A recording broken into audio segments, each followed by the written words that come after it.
So glute bridges are intended to work the glutes. So please remember that. If you find that you are tightening the hip flexors, the muscles of the front of the hips and thighs, then you are not doing this activity correctly. So let's start off flat on your back with your knees bent and bring your feet as close to the butt as you possibly can. Relax the neck and shoulders throughout this activity. If you need a little something under your low back, that is okay.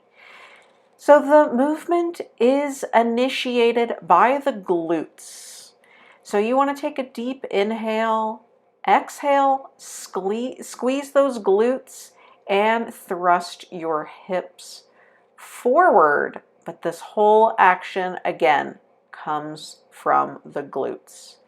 Lower slowly, and again, exhale and push up through those glutes.